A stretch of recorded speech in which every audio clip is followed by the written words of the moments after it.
Xinyan and I were both educated youth, and we grew up together. In the third year of our rural assignment, he started seeing Chenmei, the village beauty. I kindly advised him, educated youth should focus on their studies and not get distracted by relationships. Maybe the college entrance exams will be reinstated, and we can return to the city. Xinyan listened to my advice, rejected Chenmei's confession, and concentrated on his studies. Later, the college entrance exam was indeed reinstated, and we both got into Tsinghua and Peking University. Later still, we returned to the city, graduated, found jobs, and naturally got married. But I never expected that on our wedding night, Xinyan would poison my bowl with a massive dose of thallium. After being poisoned, I lost all my hair, became paralyzed, developed sores and pus, and died in agony. Before I died, I heard his vicious curses. By way, back then, it was because of you that I broke up with my first love.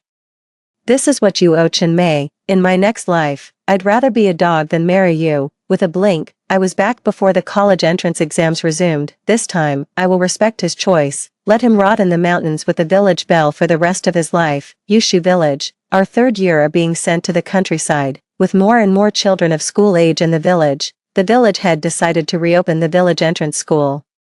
We need to select 1 or 2 outstanding educated youths to be the teachers. Being an elementary school teacher sounds honorable and the work is leisurely, but the pay is very low, especially for male educated youth. Teaching might not even keep them fed. When the news first came out, no educated youth were willing to sign up. In the end, at the village meeting, the village head had to appoint people himself. Comrades, Bai Wei and Xinyan, the 2 educated youths, have always worked diligently and get along well with us. This time, the village has recommended them to become teachers. What does everyone think? The villagers and educated youths began to discuss the matter. They looked at me and Xinyan with a knowing smile. As everyone knows, Xinyan and I have been childhood friends since we were young, and we've always enjoyed playing together. It's a bit delicate for a man and a woman to teach at an elementary school. However, Xinyan coldly refused. Village head, I came here to support rural construction. As a member of the farm, I want to work hard, earn more work points, and I don't want to be a pretty boy teaching. Xinyan spoke with righteous indignation, and the villagers praised his high level of consciousness. The village head was pleased. If a male educated youth really went to be a teacher, the village would have one less strong laborer. If there's really no one, we'll have to report to the commune and send another educated youth here. The village head asked me again, Bai, educated youth, what about you? Would you be willing? One of the educated youths quickly said, what's there to ask? Bai Wei has been Xinyan's childhood sweetheart, following him all these years, and they even came to the countryside together. Now that Xinyan isn't going to teach, Bai Wei definitely won't either. The villagers all laughed, as if I were Xinyan's little wife, always needing him by my side. A sharp female voice rang out from the crowd. Humph, so what if they're childhood sweethearts? If Xinyan liked Bai Wei, they would have gotten married by now. It's obvious to me that Bai Wei is clinging to him, unwilling to let go. I was already feeling dizzy, but the mockery jolted me awake. I clearly realized that I had been reborn. Amidst everyone's teasing, I rubbed my sore eyes. This time, my answer was completely opposite to my previous life. Village chief, I am willing to teach at the village entrance elementary school. If no one else will go, I will teach the children myself. Everyone was stunned. If I go to teach at the village entrance every day, it means I can't work with Xinyan or see him every day. Some villagers whispered, isn't Bai Wei just Xinyan's shadow? She's not really his sister, always clinging to Xinyan. Why didn't she stay with him? Xinyan looked at me in surprise, but he showed disdain when he heard the villagers gossip. He sneered, Huh, Bai Wei is no relation of mine. How she chooses is none of my business. The crowd is right. In my past life, Xinyan and I were indeed childhood friends. We were of similar age, grew up in the same city, studied together, and went to the countryside together. He is the son of my neighbor, and we live in the same alley. I have always been very dependent on Xinyan since I was a child. As a child, I would cry in fear when I encountered stray dogs in the alley, and at school, when I was bullied, Xinyan always stepped up to protect me. Although our families live close to each other, Xinyan's family has many siblings and is not well off. My dad is the technical director at the factory and also the supervisor of Shin's parents. When they learned that Xinyan had helped me, they also took good care of Shin's parents at the factory. Usually, if our family has any delicious food, drinks, or extra cloth or food coupons, we share them with Shin's family. My parents even joked about arranging a betrothal for us when we were kids. Every time, I felt shy, but Xinyan said, Bai Wei is my sister, how can we be betrothed? Back then, There were no other boys in my life, and my feelings for Xinyan were vague. I couldn't tell if they were familial or romantic. Later, after graduating from high school, both Xinyan and I went to the countryside. As our parents saw us off at the train station, they reminded us to keep studying and take care of ourselves even in the countryside. They also warned us not to fall in love or get involved with anyone before returning to the city. Thus, filled with naivety and anxiety about the future, we arrived in Yushu village. In Yushu village, I went to the farm every day, worked diligently, never argued with the villagers, but also kept my distance. Xinyan was completely different. He was handsome, with a delicate demeanor, well-read, and very popular among the village wives and girls. They would send Xinyan flowers, food, milk candies, cured meats. At first, Xinyan felt embarrassed by their attention. Farm work was tough, and Xinyan, being frail and bookish, always earned fewer work points than others. Every time it was time for dividends and ration tickets, Xinyan's low work points made him increasingly frustrated. Gradually, he began to accept and enjoy the village girls' advances toward him. I was anxious and would always give him my work points and various tickets, only to be ridiculed by others. They all laughed at Xinyan for bringing a young wife when he went to the countryside. Xinyan was furious, throwing away my tickets and money, saying he didn't need our family's charity. It turned out he had always been bothered by the fact that his parents held low positions in the factory and had to cater to my parents' moods. We had a big argument over it and didn't speak to each other for days. In the end, I gave in. I tried to make peace with him, but it was too late. Xinyan and the village beauty Chen Mei secretly got together. Some even saw them sneaking into the sorghum field in the dead of night. The next day, I asked him with red eyes, "Xinyan, are you dating Chen Mei?" Xinyan, however, was impatient. "By way, we're both adults. Why are you being so childish? Do I need to report to you who I like?"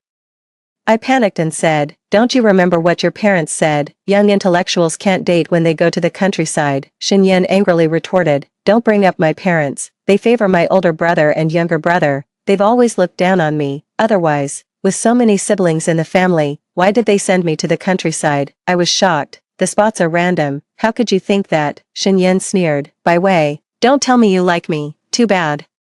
You're not my type. I only see you as a neighbor's little sister. By way, even if I don't get together with Chen Mei, I won't like you. I don't want to get married to you and be nagged by your parents every day. As for Chen Mei, she has many brothers, and some relatives work in the county town. Her family has meat and grain. What can you offer me?" With that, he left arrogantly. That night, I cried all night long. By the spring of 1977, the village school had reopened and began recruiting educated youth as teachers. I sensitively picked up on this signal. I found Xinyan and told him, "Rural elementary schools have been restored, and the college entrance exam might be restored as well. Don't let your romance distract you. We can become teachers, study hard, and return to the city through the college entrance exam," to encourage him to study.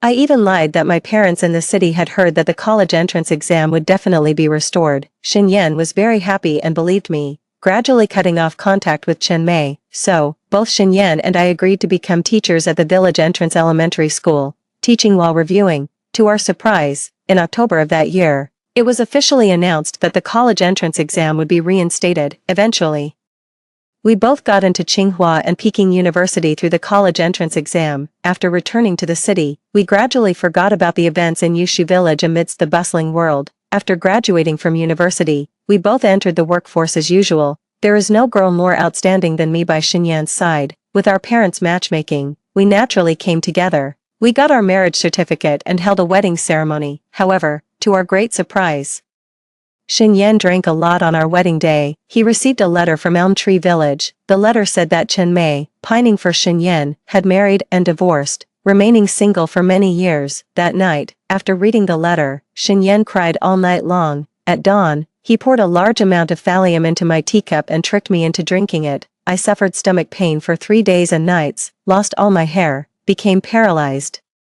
and finally died with blood flowing from all 7 orifices. I will never forget that day when Xinyan's fierce expression was right in front of me. He said, "It's all your fault. By way, if it weren't for you, I wouldn't have lost my first love, and Chen Mei wouldn't have been so heartbroken. By way, I hate you. Go die. In my next life, I'd rather be a dog than marry you." It was only then that I realized the truth. His nature is selfish, and he never truly loved me. It's because he couldn't have it that it became his obsession. Now, Thinking of the past life's moments, my heart still feels as if it's been poisoned, aching deeply. In this life, I've decided to let go. Since he loves Chinmay so much, let him stay in the countryside and be with his first love forever. Why should I meddle in their affairs? Let them be. I'll take the high road and he can take the narrow path. I'm going to start living for myself. So, I reiterated my choice once again, village chief. We came to the countryside to contribute to rural development, but building the countryside isn't just about constructing houses and farming. Teaching the children to read and write is equally important. Don't you want your children to grow up literate, rather than being illiterate? The villagers stopped laughing upon hearing this. Farming in the countryside doesn't require much knowledge, but they knew that for centuries. Being uneducated meant being bullied. The villagers all chimed in, yes. The village school must reopen. We can't do without teachers or educated youth. Chinmay looked a bit jealous when she saw me being accepted by everyone. Humph. So the educated youth are cultured, but what good is it? They still have to work in the fields. Does knowing a few more characters make the hoe swing faster, the wheat cut cleaner, or the work points earned more? Chinmay asked Xinyan specifically. Xinge, am I right? Xinyan comforted Chinmay and secretly squeezed her hand. He nodded and said, exactly. With no college entrance exams in sight and universities closed, what's the use of learning more knowledge? Chinmay, you're more insightful than many educated youths. Chinmay smirked provocatively. That's right. Whether you're a man or a woman, you need strength and the ability to work to be able to eat. They exchanged a knowing smile. Their intimacy made me sick to my stomach, but I didn't say much. The next day, I packed my bags and headed to the village school. Upon arriving at the school, I realized there were only about 20 kids, including some from neighboring villages. They looked at me timidly, their eyes filled with a thirst for knowledge and a deep respect for their teacher. Teacher, does learning to read mean we won't have to farm anymore, and we can become doctors, scientists, and live in apartments in the city? Their pure hearts instantly healed me. I told them, my eyes red, children. Teachers cannot lie. We cannot guarantee that every one of you will be able to enter the city and achieve your dreams through knowledge, but I know that with knowledge, we can avoid unnecessary detours in life, or, no matter the joys or sorrows, we can better comfort our hearts. The children may not fully understand, but they all cherish every second in the classroom. In truth, I am very clear. I came here to teach, to better review my own knowledge, to take the college entrance exam, to change my destiny, but I promise, every second I spend here, I will fulfill my duty as a teacher. I quickly realized that the books I brought from the city were far from enough. To be worthy of the children and myself, I used the money and coupons I had saved in the past to go to the county town and bought all the books I could. After finishing the books I bought, I wrote to my parents. I told my parents that I was teaching at the village elementary school, and our labor time had been greatly reduced, allowing us to focus on mutual learning. My parents were very happy to hear this and encouraged me to keep studying, sending me many books. 3 months later, I had become familiar with the children from the various villages, and I had also reviewed most of my middle and high school knowledge. In the evening, I returned to the commune, and everyone knew I had bought a lot of books. They couldn't understand why I was willing to invest so much. I gently told them, reading is still useful. What if the college entrance exam is reinstated one day? The commune members burst into laughter. By way, have you been driven crazy by Xinyan? The college entrance exam being reinstated, dream on. That's right, even if the college entrance exam resumes, we've forgotten all our knowledge, and we're too lazy to study even if we have books. I understand their thoughts. After all, people can only grow through experience. By summer, there are only 3 months left until the college entrance exam, and I feel like time is running out. So, I specifically bought candles and kerosene lamps. Every evening, I would review at school until it got dark, and only then would I return to the educated youth dormitory. Late one night, as I was crossing the small woods and passing by the cornfield, I suddenly heard a rustling sound. Following that, I heard voices of a man and a woman. I was startled. Could it be people from the neighboring brigade stealing corn? Who's sneaking around? I shouted. The cornfield fell silent, but the next second, I heard a familiar, piercing sneer. Oh, by Jiqing, not sleeping at night. Are you looking to learn new knowledge or new moves? It turned out to be Chinmay and Xinyan. Their clothes were disheveled, and I immediately understood what they were doing in the cornfield. I felt both ashamed and furious, and demanded, do you have any shame at all in a public place? Chinmay laughed brazenly. Xinge and I like each other. what business is it of yours? I'm going to report you to the brigade, I stammered, fuming. No matter how bold or open-minded Chen Mei was, she still had to maintain her reputation in the countryside. Chen Mei feigned grievance and coquettishly appealed to Shen Yan. Brother Shen, what should I do? Your childhood sweetheart is going to report me. I don't dare to be close to you anymore.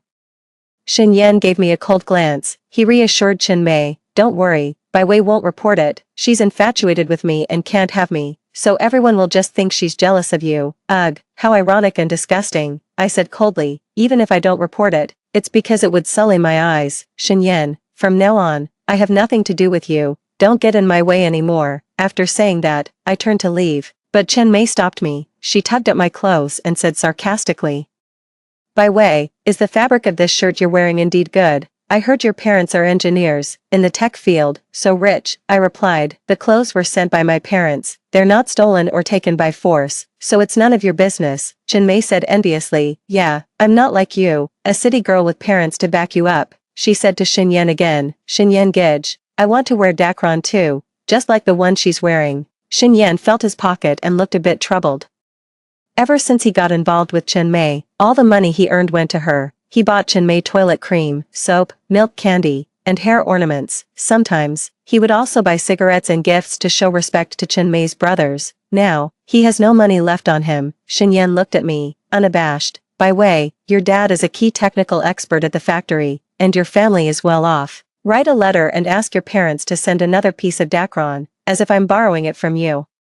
I laughed in anger. This guy has some nerve. In a past life, he was my classmate and friend. Whatever was mine, I was willing to share if he asked for it, even if he took things to impress another girl. But now, he's just a stranger to me. I'd rather give it to a beggar than to him, I said irritably. Shen Yan, you can't even afford a polyester shirt for your girlfriend. That's embarrassing even in the city. If you can't afford it, fine, but asking another girl to borrow one. You don't mind the awkwardness, but I do. Chen Mei rolled her eyes in anger.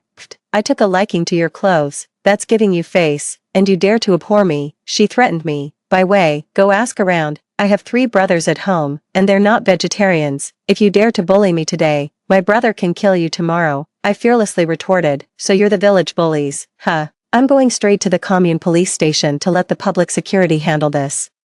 Shen Yan was startled. Chen Mei's 3 brothers are indeed tough characters, and they've done their share of bullying men and women. If the public security really gets involved, it'll only end badly for them. Moreover, his affair with Chen Mei could only be conducted in secret. If it ever reached the commune, it would leave a stain on his record. He quickly promised Chen Mei that he would definitely get the dacron within 3 days.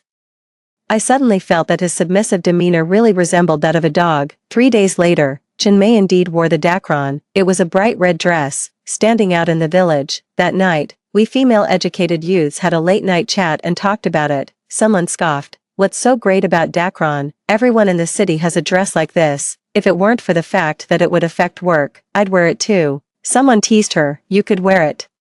But too bad you don't have a Shen brother to give you the dress. Someone else sneered. Humph. Shen Yan went around borrowing money from the educated youths just to buy her a dress, and even sold all his books and his pen. His taste is really going downhill. I was startled. Shen Yan's Parker pen was a gift from his middle school teacher. Back then, he topped the grade, and the teacher bought the pen especially for him.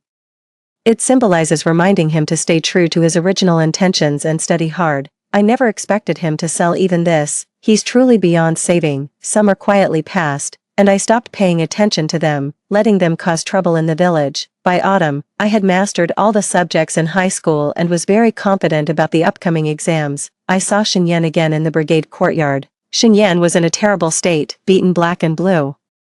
It was Chen Mei's 3 brothers who beat him. The reason for the assault was that Chen Mei was pregnant. Young men and women, deeply in love, sneaking into the cornfield was no secret. But once the belly grows, the nature of the situation changes. None of the Chen family members are the type to live off others, so naturally, Shen Yan has to take responsibility. The responsible way is to get married. In rural areas, getting married doesn't necessarily require a certificate. As long as both families and friends are invited to a meal, the deal is done. The Chen family values Shen Yan, the city man, for his status and wealth. Therefore, the Chen family put forward 2 conditions. First, the bride price must be 500 yuan. Second, Shen Yan's parents must attend the wedding in Yushu village. However, Both conditions posed a challenge for Xinyan. Xinyan called home, saying he was getting married and needed 500 yuan for the bride price, and he hoped his parents would attend the wedding. The factory has a public phone, so calling there naturally means no secrets. After asking around, everyone found out that it was Xinyan who had been indiscreet in the countryside and got a girl pregnant. Getting pregnant before marriage is a serious moral failure. Xinyan's parents were utterly humiliated and couldn't hold their heads up at the factory for months. The worst part is that the Xin family is also broke. Xinyan has an older brother and a younger brother. The older brother just got married and is in debt. The younger brother's job also requires money to grease the wheels. The parents were torn and even more resentful of Xinyan, their rebellious son. They wished they had never had this son. They firmly rejected Xinyan's request, told him to take responsibility himself, and then hung up the phone. Xinyan panicked. His parents won't attend the wedding, and he can't afford the betrothal gifts. In the countryside, only a son-in-law who moves in with the bride's family would do this. Chen Mei's parents originally wanted their daughter to marry well and move to the city, so they turned a blind eye to her relationship with Xinyan. But now, instead of becoming city dwellers, they've taken in a weakling as a son-in-law. In the village, they'll probably be laughed at for the rest of their lives. Chen Mei's 3 brothers, without any nonsense, beat Xinyan to a pulp, which finally relieved their anger. Right now, Xinyan came to me with his scars, naturally to borrow money. By way, could you write to your parents and lend me 500 yuan first, or, could you call my parents and help me say some nice things to them, so they forgive me? From childhood to adulthood, they've always liked you the most and have always treated you as the daughter-in-law of the Xin family. I didn't hesitate to refuse him. Xinyan, my parents' money didn't come from the wind, why should I lend it to you? As for your parents, if they oppose you marrying Chen Mei, what does that have to do with me? Didn't you say that love is priceless? What's a little grievance compared to that? Xinyan looked at me in disbelief. By way, you've changed. Your temper has become so hard. We were childhood sweethearts, and I took such good care of you when we were kids. Pfft. Don't tarnish the term childhood sweethearts, I retorted. You did take care of me when we were kids, but my parents also helped your parents with their work. Later, when we went to the countryside, I gave you a lot of money and tickets. We're even now, so from now on, don't ever use that term again. I don't have a childhood sweetheart like you, and I don't want to be yours. I wish you both a long and loving life together. Xinyan was furious. By way, you won't even help with such a small favor. Friends like you, I don't need, but I know, you're just jealous of us. That's why I would never choose you. I laughed, having long since cultivated an unbreakable heart. Xinyan, I sincerely thank you for not choosing me. That night, we officially and completely severed our ties. To avoid running into Xinyan in the village, I decided to move into the school dormitory, and I didn't even attend their wedding banquet. With only a month left until the college entrance exam, moving into the school dormitory also gave me more study time. To feel more secure, I went to the county town to buy locks and reinforced the doors and windows. I also hung thick curtains and studied by candlelight at night, trying not to let anyone outside see inside. After teaching during the day, I would stay up late every night studying by lamplight. The wind howled outside, and sometimes, being alone, I felt a bit scared. However, whenever I immersed myself in books, I could always forget all my worries and fears. I believe this is the power of knowledge. I wish I could bury myself in books every day, but by the end of September, it was the Mid-Autumn Festival, and there was an event in the village with both educated youths and villagers, so I had to attend. Everyone sat together, admiring the moon and eating mooncakes. Everyone was longing for home, but I knew I was about to go back. As I looked down, I still saw Xinyan in the corner. Xinyan sat alone, leaning against a tree, shrinking back, afraid to meet anyone's gaze. His skin was dry and dark, with scars on his face, some new and some old. He still wore a white shirt, which seemed to be a symbol of the educated youth, now faded to gray and patched. Once the center of attention, always eloquent, Xinyan now seems like a completely different person, extremely haggard and forlorn, like Kong Yi in his long gown. The villagers shun him, and the educated youths ignore him. Unable to resist my curiosity, I asked the educated youth next to me, what happened to Xinyan? A female educated youth couldn't help but mock upon hearing this. He's no ordinary man now. He's become the son-in-law of a village bully's family, with a much higher status. Another person chimed in, Xinyan turned out like this because of his wife and her brother. It turns out that after Xinyan married Chen Mei, they were together day and night. Before, there was a sense of distance that added charm, but now that the distance is gone, it quickly became a flaw. Chinmay realized that the ideal man of her dreams was nothing more than a weak and dependent man. He didn't even have the strength to work, earning just a few work points a day, especially compared to his 3 brothers at home. He was practically useless. Xin Yan also discovered that the fiery and passionate village belle from before was nothing more than an illiterate wild girl who frequently lost her temper. After Chinmay got pregnant, her personality changed drastically, and she became extremely insecure. She kept a tight leash on Xin Yan, almost wanting to tie him to her belt, fearing he might run back to the city. If Xin Yan so much as glanced at another girl, Chinmay would show up, crying and making a scene. As a result, whether they were village girls or female educated youths, they all tried to avoid Xin Yan, no one daring to speak more than a word to him. Finally, a former educated youth summed it up. Back then, Xin Yan was the top student in the grade. Now, all that knowledge has been returned to the teachers, and he's living a chaotic life, with no common ground left between us. Hearing this, I couldn't help but feel a deep sense of sorrow, but this is Xin Yan's choice, and all I can do is respect and wish him well. As I was leaving, Xin Yan stopped me. He slowly walked up to me, his eyes filled with confusion, as if hoping for something. He asked me cautiously, "By way, how are you and your parents doing recently? I've written many letters to your family." But, before Xin Yan could finish his sentence, there was a sudden thud, and a brick flew in from outside. Hitting him squarely on the back, Xin Yan let out a pained ow. No need to ask. This formidable person is naturally Chinmay. Upon seeing Chinmay arrive, the young women all understood tacitly and quickly dispersed, staying far away to avoid any trouble. Chinmay, heavily pregnant, walked over and started yelling at Xin Yan. "Mr. Shen, don't think I don't know. You secretly met your old flame behind my back today." She pointed at me and continued to scold. "By way, do you have any shame? How dare you seduce my man, dealing with such a paper tiger? Weakness is useless." I didn't back down but sneered. "Don't you even have a mirror? Look at you and Xin Yan, one a haggard old woman, the other a slovenly man. Only a dog would seduce him. You two should stay locked together for life. He's just a piece of dirt, and only you would mistake him for a treasure." I delivered my lines with gusto, and everyone around me burst into laughter. Chinmay was furious and raised her hand to hit me, but Xin Yan stopped her. Xin Yan suppressed his temper and said, "Don't make a scene outside, let's talk at home." He pulled her away, but Chinmay wouldn't let it go, raising her hand to continue hitting Xin Yan. In the scuffle, Xin Yan's face ended up with more bruises. At home, Xin Yan had no standing, so being beaten and scolded didn't matter to him. But today, in front of the educated youths, he felt utterly humiliated. "Crazy woman, are you done yet?"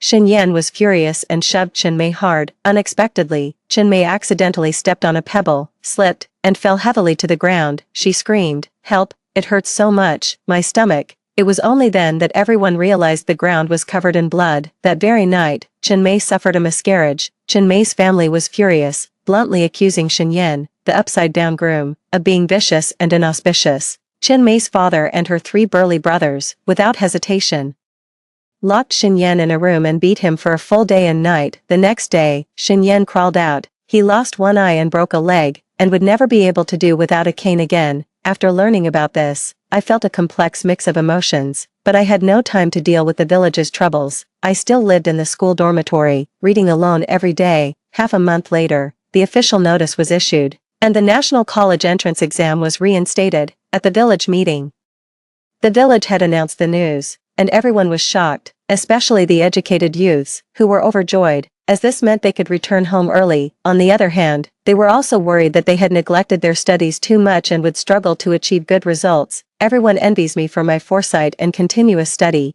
never straying from textbooks. I comforted them. "I'm just a bit luckier, don't worry. The college entrance exam has been reinstated, and there will be one every year from now on. I'll lend you all the books I've read. It's not too late for you to review now." The educated youths, initially anxious about not being able to buy books, were overjoyed when I offered to lend them my books, calling me great and selfless. I smiled faintly, my heart filled with mixed emotions. These experiences were truly paid for with blood, sweat, and tears. A month later, we entered the college entrance exam hall. 2 months later, the exam results were out. Not surprisingly, I got into Tsinghua and Peking University, the best universities in the capital. The entire commune, the entire village, was shocked and proud of me. The folks from Yushu village were also overjoyed and proud of me. Everyone knew my story and said, Bai Wei never gave up on her studies. If she can't pass, who can? Many last-minute cramming educated youths, though they failed, were full of confidence, with my books and encouragement.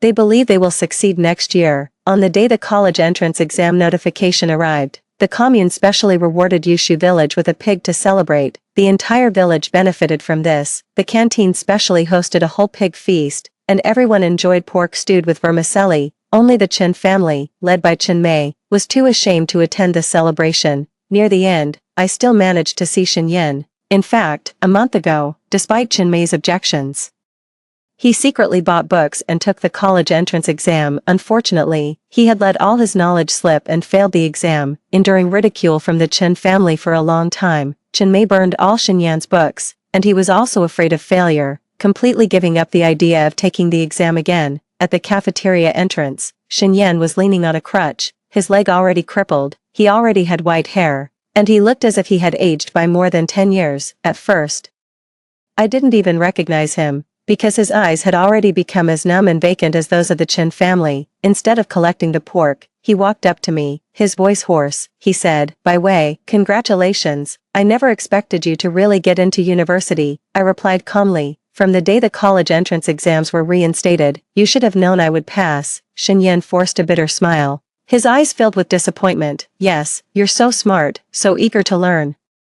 We were on the same starting line. After all, I remained silent. Shen Yan continued, I'm sorry, Bai Wei, back then, when you advised me to study hard, I didn't listen to you. Seeing him so humble, I felt a pang of endure, but remembering the pain of my past life, when he tricked me into drinking thallium, my heart turns cold. I calmly said, one's destiny is in their own hands. Shen Yan, I've told you, my life is none of your business. Similarly, your future life has nothing to do with me.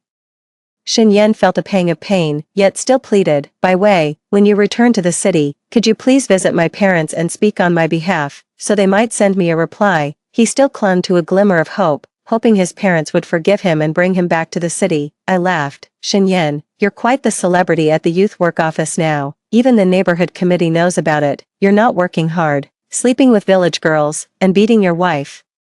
Do you really think your parents would be willing to write back to you? Shen Yan's face turned pale instantly, filled with shame and embarrassment. He no longer dared to look me in the eye and turned to leave in a hurry.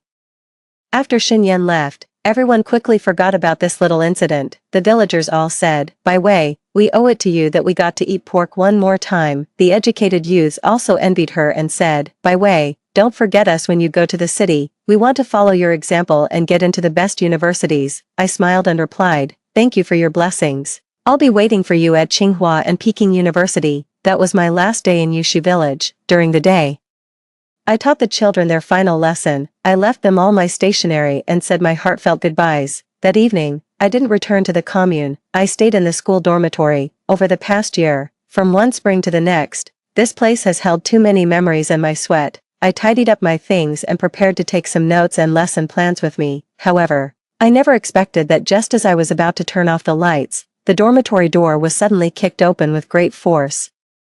I was startled out of my wits. It was Chen Mei and her 3 menacing brothers. What do you want? I shouted nervously. Chen Mei was furious the moment she saw me. She was frantic, pointing at me with a shrill, hateful voice. Bai Wei, you bitch, even on your way out, you still can't keep your hands off my man. Shen Yan actually wants a divorce with me. Chen Mei's feelings for Shen Yan were complicated. She loved him, hated him, but above all, she wanted to possess him. Out of fear that Shen Yan would leave, she even tacitly allowed him to remain crippled, refusing to treat his injured leg. This pair of estranged lovers despise each other yet are mutually dependent, unable to separate. After all, in the countryside, being abandoned by a man is a very shameful thing for a woman. She stubbornly believes that Shen Yan's divorce proposal was because of me. Thus, she transferred this hatred onto me. So tonight, Chen Mei brought her 3 brothers to get revenge on me.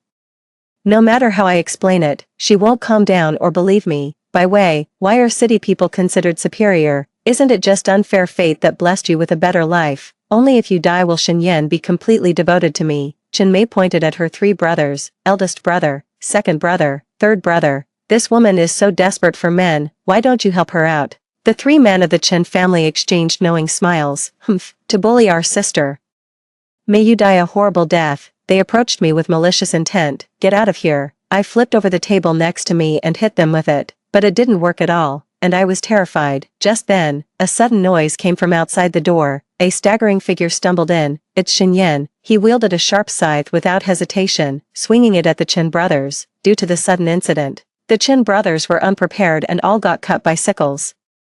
Xinyan was clearly at a disadvantage, but at this moment, he unleashed immense energy to save me. Chen Mei raged. Xinyan, are you crazy? How dare you cut my brother? Xinyan roared. Enough. The Chen family has never treated me like a man. In your eyes, I'm just a humiliated son-in-law. He shouted loudly. No one is allowed to bully by Wei tonight. Damn it, you're asking for it. The Chen brothers' fists swung in unison toward Xinyan. Chen Mei screamed to stop them. No.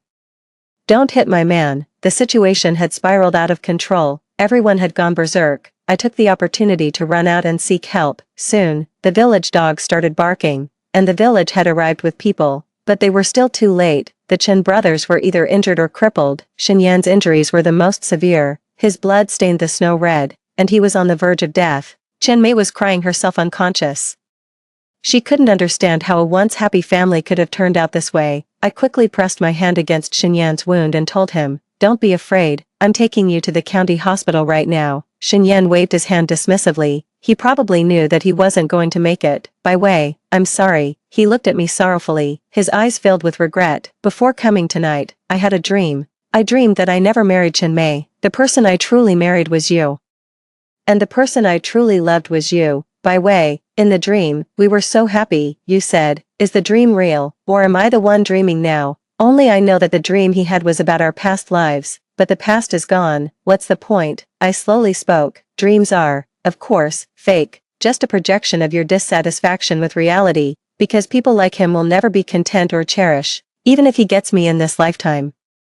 He'll soon grow tired and chase after another unattainable dream. Hearing this, Xinyan became very excited. No, I don't believe it. This is the dream I'm in now. By Wei, only when I wake up can I go home, and only then can we be together and be happy. Xinyan repeated over and over, his dreams, his awakenings. In the end, he didn't wait for the car to the hospital. The next day, the Chen brothers were taken away by the public security. A crackdown is imminent, and they will face legal sanctions. And I have left Yushu village. I boarded the train back to the city with my admission letter. I don't know if Xinyan got what he wanted after he thought he woke up, but I'm certain that this is the life I want. I am the real me, the one and only. When the train arrived, my parents and relatives were all there to greet me on the platform. It was only in this moment that I truly embraced a new life. Story 2, to save my husband who was battling cancer. I called every friend and relative I had to borrow money, all while working 5 jobs and staying by his side in the hospital. My mother, heartbroken for me, secretly went to a shady hospital and sold one of her kidneys, but she tragically passed away due to post-surgery infection. My father, working tirelessly as a taxi driver to help me make ends meet, fell off an overpass late at night, and his body was never found. Even with all that, Fu Xian still couldn't be saved. However, at the funeral, my in-laws sued me, demanding I repay the 200,000 yuan they spent on my husband's medical treatment. You, as a wife, had the obligation to provide assistance, so you must repay this money. In just 1 month, I lost both my parents and my husband, and I was penniless with a huge debt. As I bought chrysanthemums with my last 10 yuan to pay my respects to Fu Xian, I saw him embracing a beautiful woman, welcoming her beaming in-laws into a luxury car. Our plan is flawless. Not only did it cure the illness, but we also managed to swindle her parents' pension. I no longer have to endure that old woman's attitude. I'm starting a new life with my beloved. I felt a surge of anger and passed out. When I opened my eyes again, I was back on the day Fu Xian was first diagnosed with cancer. This time, I'll make you suffer beyond endurance. 1. Oh dear, how could someone so young get cancer? What are we going to do? Ding Xiaotao, my mother-in-law, kept slapping her thigh with the medical record in her hand. Honey, I'm still young. I don't want to die. The doctor said there's a chance to be cured. You have to help me. Fu Xian tightly held my hand, and the panic in his eyes was undeniable. Witnessing all this unfold before me, I realized I had been reborn in my previous life. Upon hearing that Fu Xian had cancer, I immediately promised not to give up on him and did everything I could to raise money for his treatment. I sold our house and car, and moved into the hospital with a folding bed to care for him. During the day, I took care of Fu Xian at the hospital, offering encouragement and doing my best to cheer him up. At night, I worked at a KTV selling drinks, and despite not liking alcohol, I forced myself to drink bottle after bottle with customers just to earn a bit more in tips. Cancer is like a bottomless pit. With each round of chemotherapy and radiation, money flows out like water. In just a month, the money I had saved for buying a house and a car was almost gone. I had no choice but to borrow from all my friends and relatives. Even reaching out to my former rivals, I sacrificed my dignity, all for the hope of giving Fu Xian a chance to live. The sudden immense pressure turned my hair white in an instant, making me look more exhausted than a 50-year-old at the age of under 30. My parents felt sorry for me and often turned away to secretly wipe their tears. To share my burden, my mother secretly went to a shady hospital and had one of her kidneys removed without telling me. Mom's old now, can't help you much, take this money for emergencies. As soon as I received the heavy stack of money, I rushed to the hospital without even noticing my mother's pale face. When I saw her again, my mother had already been hospitalized due to an infection. Don't spend money on me, I'm not going to get treated. That same day, my mother passed away, leaving me no chance to save her. I sat frozen in the corridor, wondering how to tell my dad, when the devastating news came through the phone. Dad drove taxi day and night to raise money for me. Late at night, while passing a viaduct, he crashed through the railing and fell into the river. The swift current swept his body away, leaving no trace. I collapsed where I stood, my cries echoing through the entire corridor. Reality didn't allow me to grieve for long. After a simple funeral for my parents, I rushed back to the hospital to take care of Fu Xian. In my moment of despair, my in-laws offered me 200,000 yuan, urging me not to give up. While they stayed at the hospital to care for him, I worked 5 jobs a day, sleeping only 2 hours, and all the money I earned went into the hospital bills. Even so, Fu Xian passed away. When one is in extreme pain, they can't cry. I numbingly arranged his funeral. However, at the funeral, my in-laws, who had been encouraging me, suddenly changed their attitude. As a wife, you have the obligation to provide support. We don't. You must repay the 200,000 yuan we spent on our son. I refused, and they took me to court. In the end, the court ordered the entire 200,000 yuan compensation for my parents to be reclaimed. In just half a year, I lost my parents, my husband, and was left penniless. But as I bought a bouquet of chrysanthemums with my last 10 yuan to pay my respects to Fu Xian, I witnessed a scene I will never forget. The deceased Fu Xian, with a beautiful woman in his arms, got into the passenger seat of a luxury car, smiling as he welcomed his in-laws to join him. Our plan was flawless. Not only did we cure her illness, but we also managed to swindle the compensation money from her parents. I'll never have to deal with that old hag again. My darling and I are starting a new life. Tears fell silently. It turned out Fu Xian wasn't dead after all. This whole thing was their conspiracy. The suffocating pain still lingers in my heart, hard to calm. Since fate has given me a second chance, I must change my own and my family's destiny. I gripped Fu Xian's hand tightly and said seriously, looking into his eyes, "Don't worry. This time I will take good care of you, too. Family members, please don't panic. With active treatment, there is still a high chance of recovery." The doctor's words brought us back to reality. In my previous life, as soon as I heard the word cancer, I was completely panicked and took the doctor's words as mere consolation. It seems the doctor was right after all. With active treatment, recovery is possible. After arranging the hospital admission, my in-laws pulled me aside with grave expressions. "Tao Dingxiang, Qingqing, all these years, we've seen how much Xian cares for you. Now that he's sick, this is when he needs you the most. You absolutely cannot give up on him." Father-in-law Fu Liang, Xian is still so young. We'll go to any lengths, even if it means selling everything we have, to get him treated. As the daughter-in-law of the Fu family and the wife of Xian, you must take on the responsibilities that come with your role.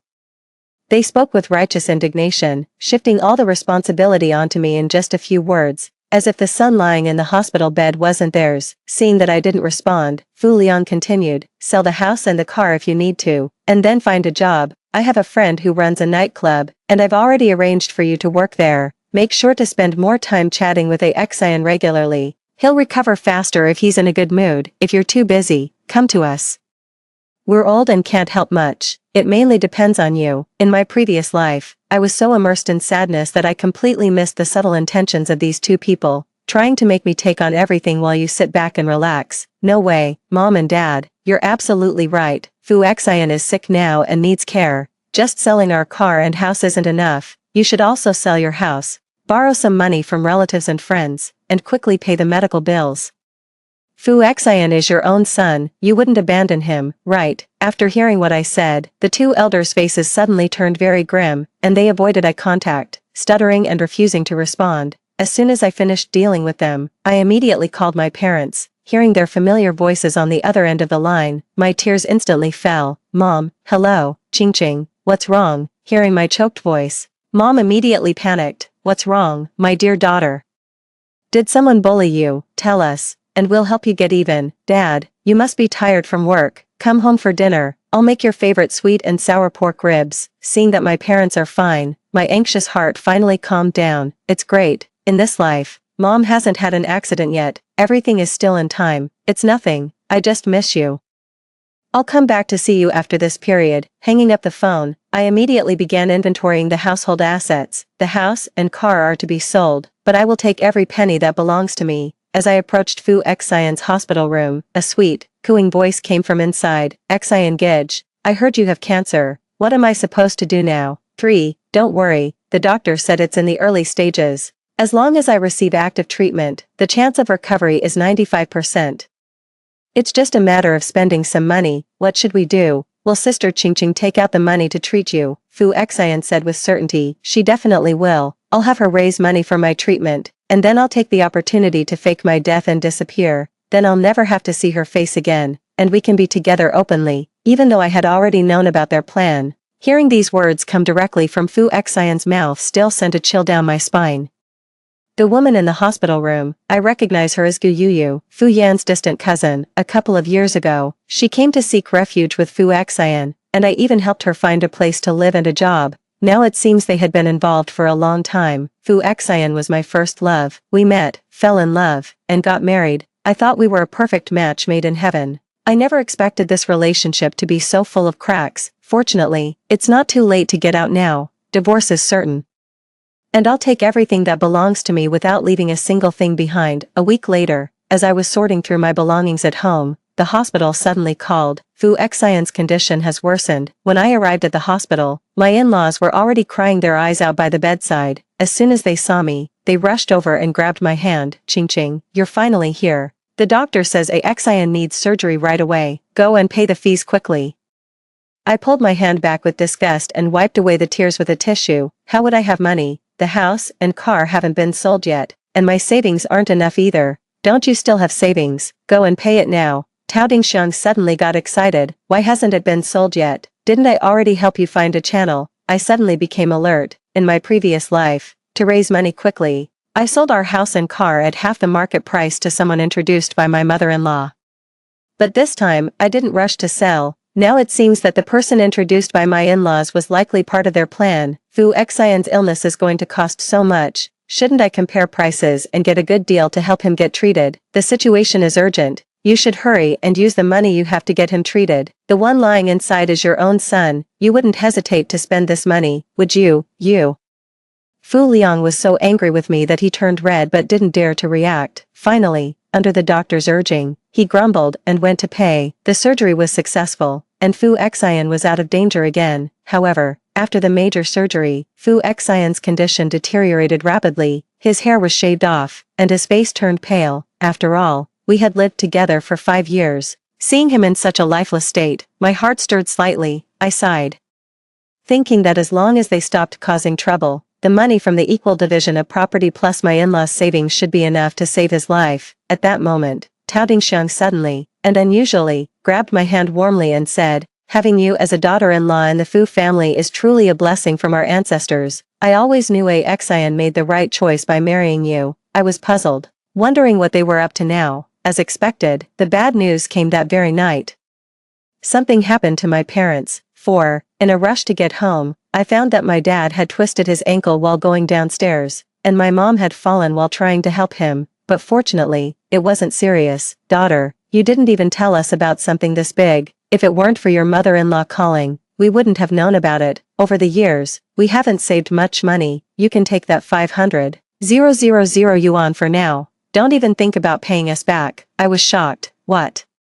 Did my mother-in-law ask you for money? I truly didn't expect my mother-in-law to be so shameless as to even target my parents for money. My parents have been frugal all their lives. That 500,000 000 yuan is their life savings. On top of that, my parents are not in good health, and they frequently visit the hospital. Taking that money away from them is practically taking their lives. At this moment, the last shred of goodwill I had toward the Fu family has vanished, since you are so heartless. There's no need for me to show any mercy to you anymore. To prevent my parents from hurting themselves again, I told them about my plan to get a divorce. Although surprised, they still supported me without hesitation. After much comparison, I finally found the right seller, and at the same time, Fu Xian reached the most critical stage of his treatment. I brought the agreement to the hospital room. Fu Xian is hooked up to a myriad of machines, looking pale and lifeless. In my previous life, I was so terrified by his condition that I went crazy trying to raise money for him, but now, seeing him like this, my heart feels nothing. I placed a stack of documents on the bedside table. I've already arranged everything, just sign here, and you'll get the money. Fu Xian put on an expression of gratitude, signing his name without even looking at it closely. Ching, I knew you loved me, don't worry, I'll never let you down in the future.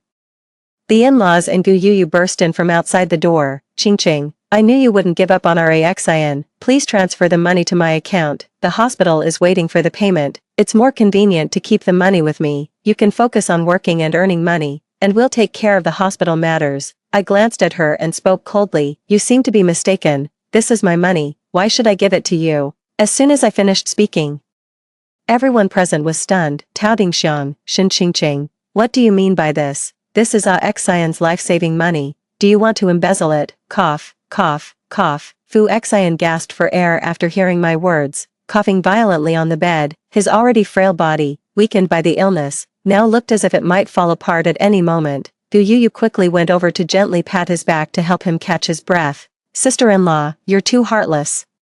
Look at what shape Xian is in now. You're still holding on to the money and not willing to take it out. He's waiting for this money to save his life. I calmly watched all this. You know what schemes you're plotting. I'm just taking back what's rightfully mine. Fu Liang slammed the table hard. The house and car are all part of the Fu family, and the money from their sale naturally belongs to us. Wanting to keep it for yourself now is practically wishing for his death. Not only do we disagree, but the law doesn't allow it either. I'll take you to court, and you'll have to hand over the money. Fu Xian grabbed my arm. Wife, we're husband and wife. After all, I'm about to undergo my second surgery, and I need the money now. You can't just stand by and watch me die. I don't want to die. Dad's right.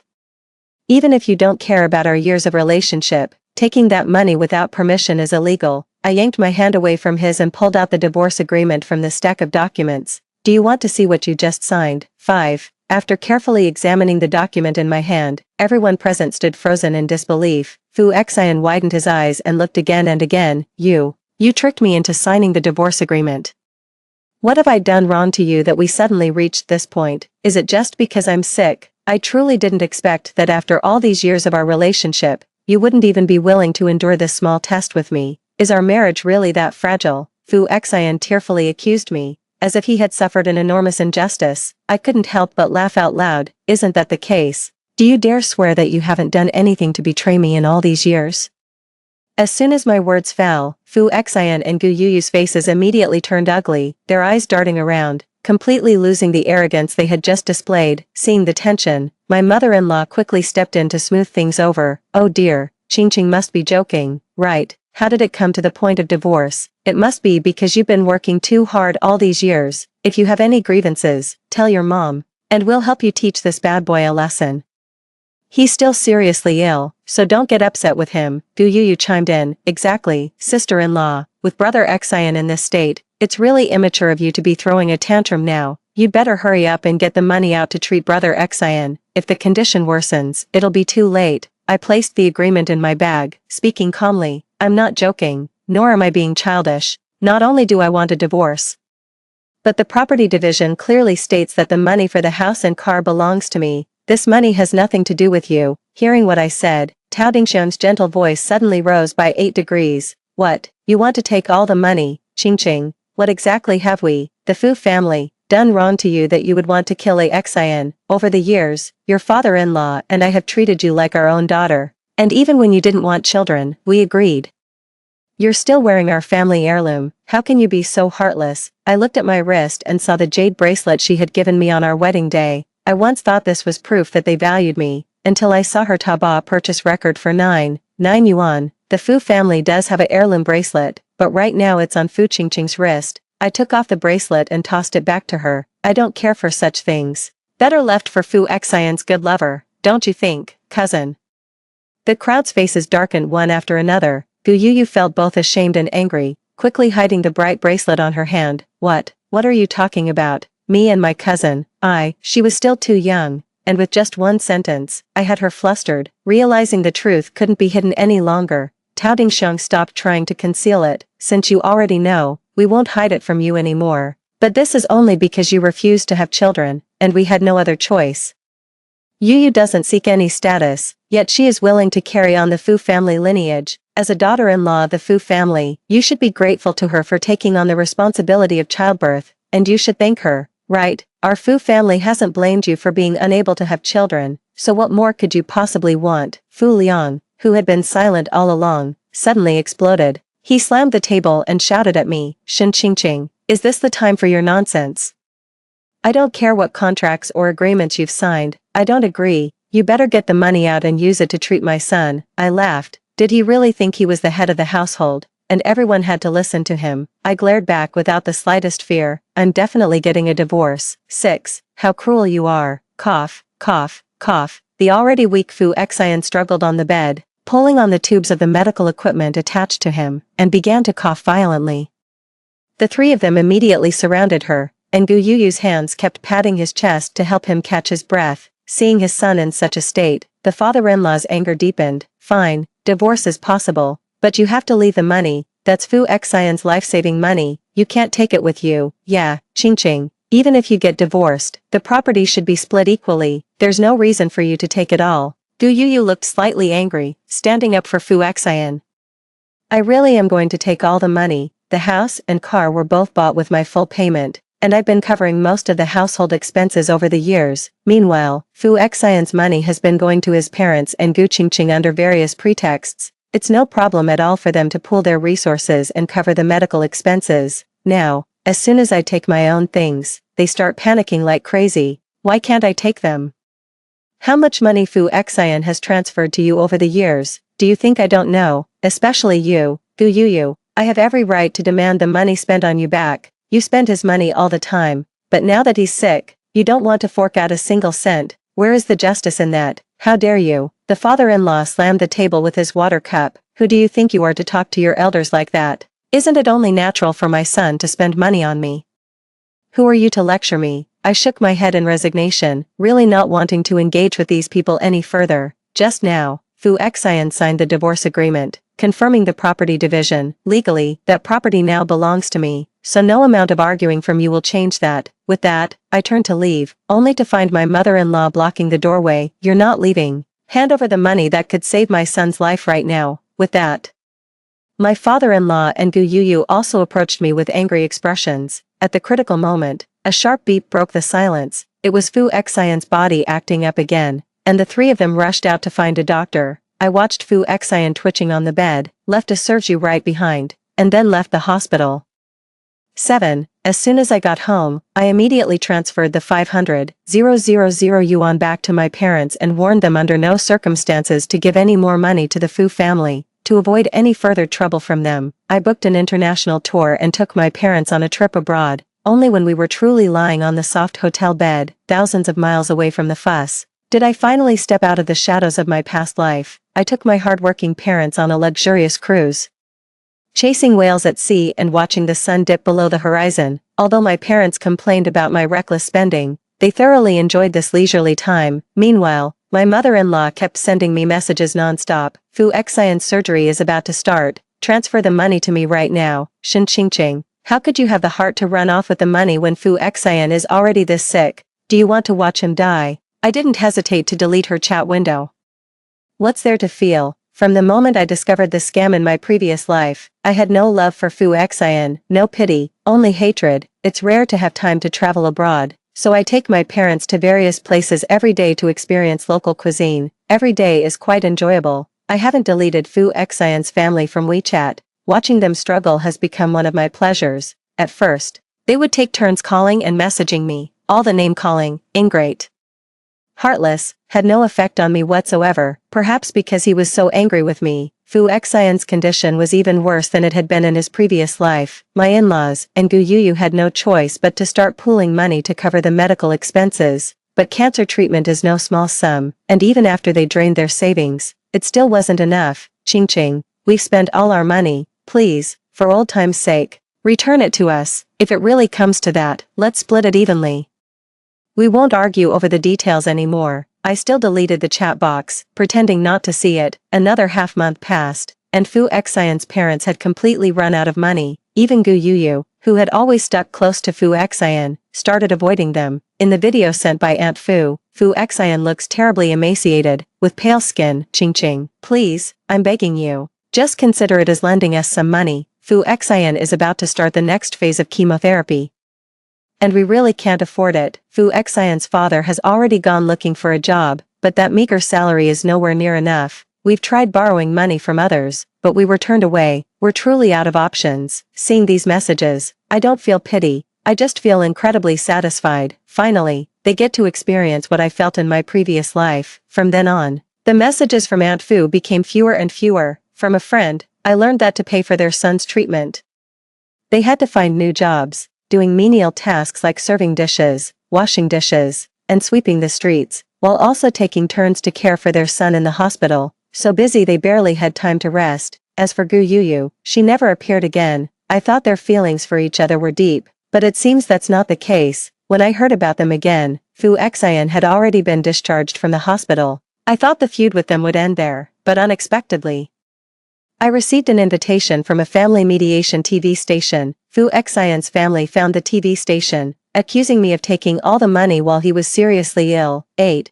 As soon as I got off the plane, I was surrounded by TV station staff who escorted me to the mediation stage. On the other side of the stage, Fu Xian's family sat on the sofa with sorrowful expressions, as if they had suffered a great injustice. Welcome to our family mediation program. This episode is being broadcast live online.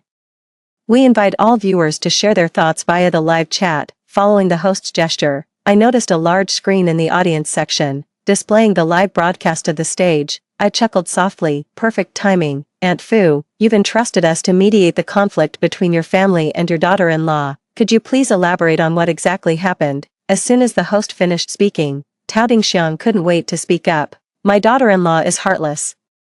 A while back, while my son was hospitalized and sick, she tricked him into signing a divorce agreement and an unfair property division, taking all the money from our home. That was my son's life-saving money. If it weren't for us borrowing money from everywhere and working multiple jobs, my son might have died on the operating table. Now that my son is cured, we've ended up with tens of thousands in debt. The host must help us and make that wicked woman return the money she took from my son. Tao Dingxiang's voice was filled with sobs, breaking everyone's heart. This Shen Qingqing is such a despicable person, even daring to take someone's life-saving money. Why isn't she the one who's sick? Exactly, that person is her husband. How vicious her intentions are. Return the money. It must be returned. Host, Shen Qingqing, don't you think this is a bit too much? Have you considered that your actions could lead to Fu Xian's death? The host didn't ask for my thoughts and directly concluded the matter. I leaned back and crossed my legs. I know, but I don't think it's excessive. The host paused for a moment, clearly not expecting my attitude. The audience in the hall erupted again. This person is way too arrogant, committing such heinous acts. They don't deserve to be called human. Don't stop me. I'm going to rush up and give her a good beating to vent my anger. Fu Liang coughed in anger at my attitude but didn't dare to make a scene in front of so many people. Tao Dingxiang quickly patted his back. Still me, Qingqing. We two old folks have been working before dawn every day to pay for Xian's treatment, and then we have to go to the hospital to take care of him during our breaks. Our bodies are worn out. Yet you use Xian's money to take your parents on a vacation. Do you feel at ease spending that money? Please, we're begging you, just return the money to us. Otherwise, with us being so old, how will we ever be able to repay it? After saying that, Tao Dingxiang even went so far as to kneel down in front of me, tears falling heavily onto the ground. In an instant, the whole place erupted in commotion, and the live stream immediately attracted a large number of viewers. An elder kneeling to a younger person. A mother-in-law kneeling to her daughter-in-law. She's quite adept at using moral manipulation, yet I remained unmoved, calmly sitting on the sofa, and simply said, "No way, There was another stir from the audience. An aunt even grabbed the microphone and passionately confronted me. Have you no conscience, Shin Qingqing? How can you sit there and let an old man kneel to you? Don't you understand the values of respecting the elderly and caring for the young? You've forgotten all the traditional virtues of 5,000 years of Chinese culture. Another uncle stepped forward. Whatever the Fu family owes, I'll pay it all for them. But the money you took from the Fu family, Shin Qingqing, must be returned in full. The atmosphere instantly heated up as this uncle generously stepped up. The number of viewers in the live stream continued to surge. 9,900,000, 10 million. The public chat was filled with various accusations against me, and I smiled faintly. The time has come. 9. It seems everyone is quite interested in this matter. I have a little secret the Fu family hasn't revealed yet, which I can share with everyone. After hearing what I said, the expressions of the Fu family immediately turned panicked. Fu Xian, who had been silent all along, became anxious. Shin Qingqing, what nonsense are you trying to spout again? You're not going to start spreading rumors about me cheating again, are you? I warn you, don't talk nonsense without evidence. What a classic case of the villain crying foul first. I handed a USB drive to the host. Of course I have evidence. I'm just afraid you won't dare to look. The host, half believing, half doubting, inserted the USB drive into the computer, and a video appeared on the large screen. In the video, Fu Xian wrapped his arm around Gu Yuyu's waist as they entered a themed hotel, the implication clear to all. At the end of the video, there were also various intimate photos of Fu Qing and Gu Yuyu. After the video finished, I took out a stack of documents from my bag. For years, Fu Xian has been cheating on Gu Yuyu, and most of the money he earned was transferred to her under various pretexts. I have records of this. The rest of Fu Xian's money was transferred to his parents. He had no savings in his account, and I've been covering all our living expenses. I also paid in full for our house and car. I'm just taking back my own money. Is there a problem with that? The host took the materials from my hand and projected them one by one onto the big screen. The sight of the overwhelming evidence left the room in silence for a full half-minute before the first murmurs of discussion began. The man is so outrageous. Not only cheating but also refusing to spend a single cent on his wife. Yes, it seems understandable that Shin Qingqing would want a divorce.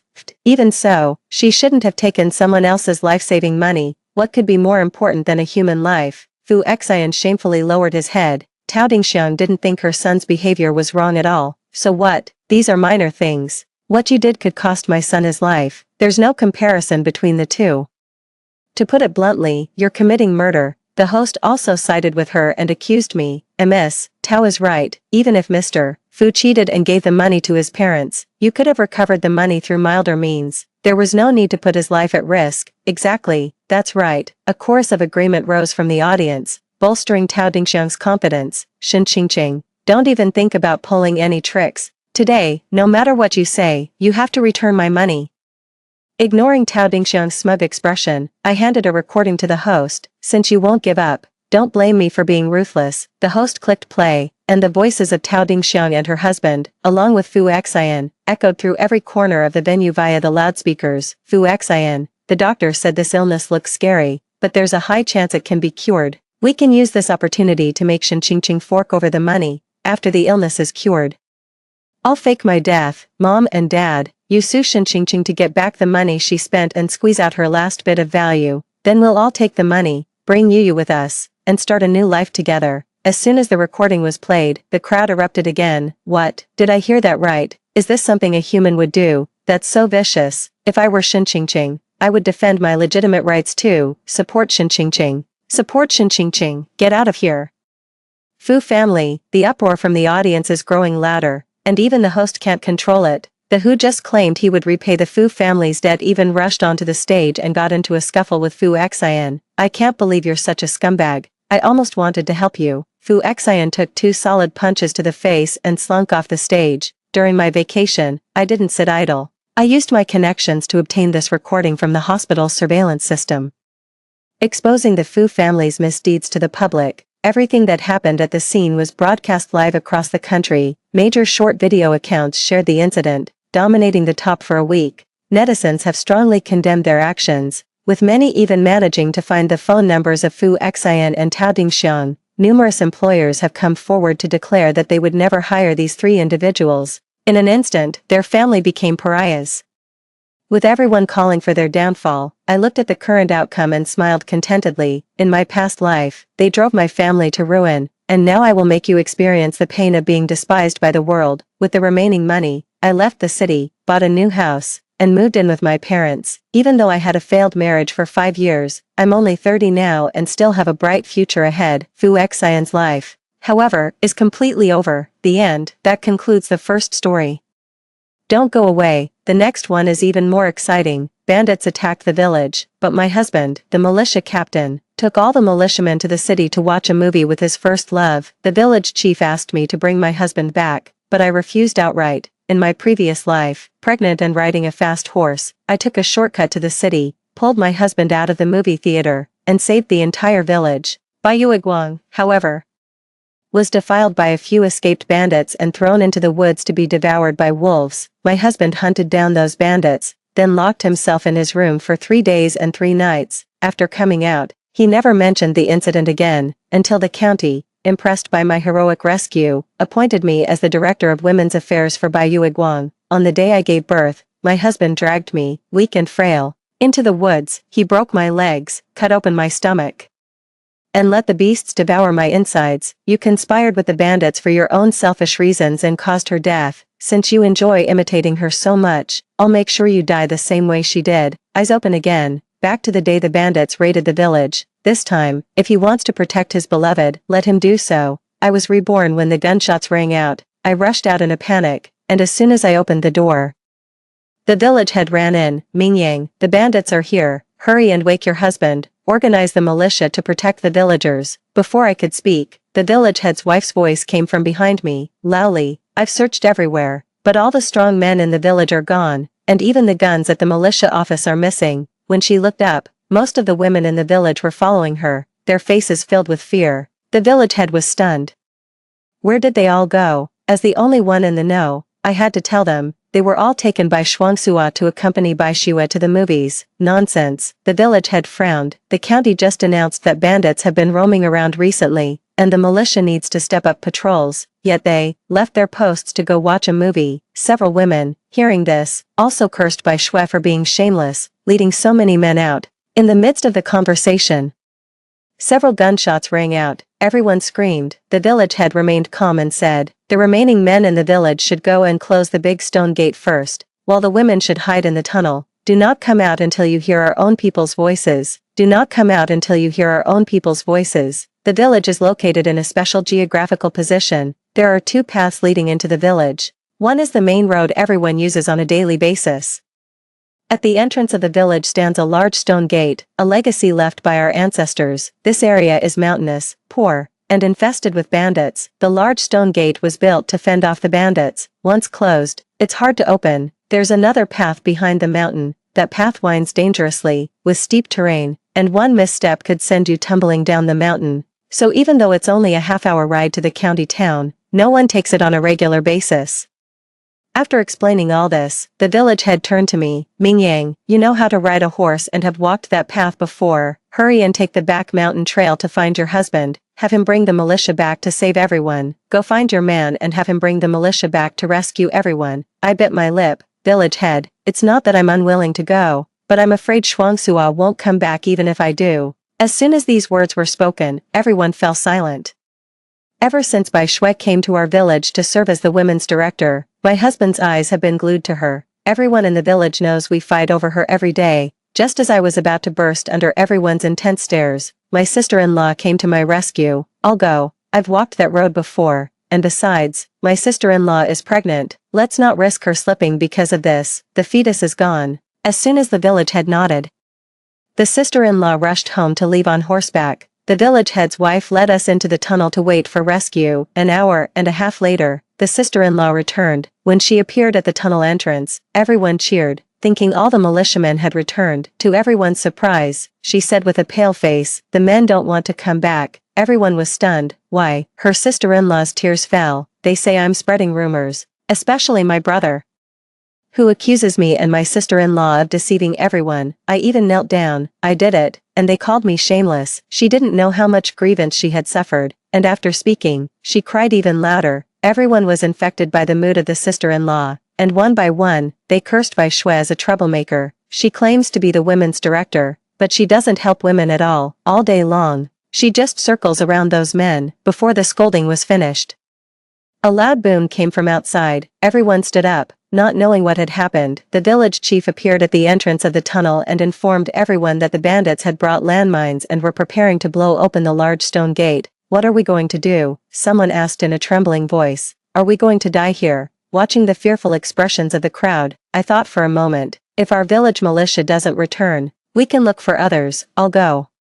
The sister-in-law, tears still unwiped, was about to leave immediately. Before long, everyone noticed she was limping. After forcing her to sit down, they rolled up her pants. Both of her calves were swollen like steamed buns. Only then did she sheepishly admit that she had fallen off her horse earlier while riding too fast. "It's okay, I can still walk." The sister-in-law was determined to save everyone and struggled to stand up. I held her down firmly. "You stay here, I'll go."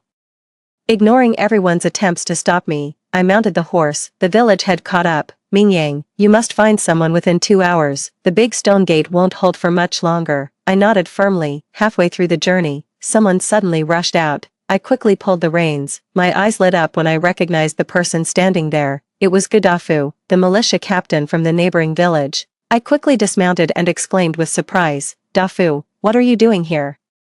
I was just about to talk about the situation in the village. He suddenly grabbed my arm and pinned me down. Gaddafi gave a cold laugh. "I've been waiting to catch you." My arm went numb. "What do you mean? You were going to look for the bandits, weren't you?" Gaddafi looked at me with obvious disgust. "Your man came to see me early this morning, telling me to. I'm waiting here for you, saying you'd definitely take this path to meet the bandits." Wu Mingyang. "It's a shame your father was a hero in suppressing bandits, yet you're colluding with them out of jealousy. To be in cahoots with bandits, how disgraceful for him." My head suddenly buzzed, even though it was in Chinese. It took me a while to understand what he meant. In my previous life, when Zhang Shuangsua killed me, he said the same thing. He claimed that I had called the bandits to the village, all to gain merit and seize Bai Shui's position as the women's director.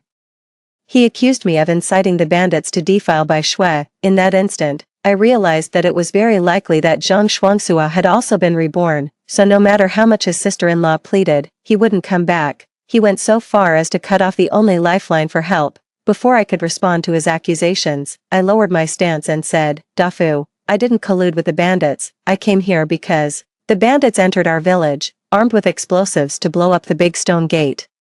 The village militia were all taken out by Zhang Shuangsua to accompany Bai Shui to the movies. "Please organize the militia from your village to come save people in our village. If you're late, the whole village will be gone." Maybe my expression was too serious, and Gaddafi paused for a few seconds. Soon he burst out laughing. "Wu Mingyang, you're quite the actor. I almost believed you, but then you claimed that Shuang took a group of militia to neglect their duties just to accompany a woman to the movies. That's just too fake." I know Shuangsua better than anyone. With his strong sense of responsibility and his background as a veteran, how could he lack such basic awareness? There's no way he doesn't have it. His mockery cut me to the core. "I'm serious," I said. "You can go and see for yourself if you don't believe me. I think you're trying to trick me into leaving so you can go find the bandits yourself," Gaddafi said, waving his hand at me with a serious expression. "Wu Mingyang, don't be stubborn. Do you know why I'm the only one standing here? It's because Zhang Shuangsua let me. I advise you to come to your senses. He loves you. Otherwise he would have reported this to the police station long ago, and you would have been arrested by now. Zhang Shuangsua loves me." Before Bai Shui appeared, I believed that he and his sister-in-law were rescued by my father from a bandit hideout, where their parents were killed by the bandits. When he came to our house, he was only 10 years old. We grew up together, and when he was 16, his father was avenged by the bandits. Before he died, he entrusted me to him. He agreed. Later, he decided to join the army and asked me to wait for him. He served for 5 years. And I waited for him with my sister-in-law for those 5 years. After waiting for him to return, we got married, but he has always been indifferent towards me. Everyone told me that because we've known each other for so long, it's normal for old couples to be this boring. I believed them. It wasn't until Bai Shui appeared that I realized Zhang Shuangsua's eyes could also light up. He would help her with farm work, stare at her for a long time when she wore a skirt, and secretly save money to buy her snow cream. Thinking of this, my heart aches again, but now is not the time to be sentimental over trivial matters. Since Gaddafi won't help, then I'll go a bit further. There's a military outpost 20 kilometers away, my horsemanship is better than most men's, and if I ride fast, I can definitely get there within an hour, the village can still be saved. I was just about to mount my horse when Gaddafi grabbed me again. Are you going to find the bandits? If you won't save them, I'll find someone else. I struggled with my arm. Get out of the way. You're not going. Gaddafi twisted my arm so hard that it dislocated. He took out a rope, tied me up, and dragged me towards his village. I was so desperate I was about to cry. Gaddafi, let me go. I need to save everyone. Stop messing around. Gaddafi lifted me onto the horse and said, with me here, you're not going anywhere today. He led the horse toward his own village. As soon as they reached the village entrance, they saw several members of their militia squad running out with guns. Gaddafi quickly asked what was happening. Someone saw Sherman village surrounded by bandits. We need to go save the villagers. Gaddafi's face turned pale. When the group arrived at Sherman village, they were all stunned. The great stone gate was blown open by explosives. The bandits have vanished without a trace. The village chief and several older men lay dead on the ground. It's clear that a fierce battle took place here. Tears fell from my eyes as soon as I saw the blood on the ground. It was still one step too late. Upon seeing this, Gaddafi trembled all over. The expressions of the other militiamen also grew grave. After a round of inspection, they found that only men had died, no women. He turned back and asked me where the tunnel was. When there's trouble, men handle it while women hide in the tunnel. This is the consensus among several villages. I pointed to the location. As the tunnel entrance opened, everyone was shocked again. Everyone was gone. Damn, they must have been kidnapped by bandits. These ruthless bandits, taking so many women away. Who knows what they plan to do? What else can we do? Just sell it. In this era, women are more valuable than men. Everyone thought of those outcomes and kicked the wall in anger. I was utterly devastated. Just then, Gaddafi, who had been silent all along, suddenly grabbed my collar and shouted, "Where did the bandits go?" I shook my head. I don't know. The others were also frightened by his behavior and came over to pull his hand. Dafu, what are you saying? How would she know where the bandits went? We should go to the police station. She's in cahoots with the bandits. With a roar from Gaddafi, everyone's faces turned pale. My heart skipped a beat, and I quickly protested. No, it's not me. You still dare to lie. Gaddafi fumed, raising his hand to slap me across the face.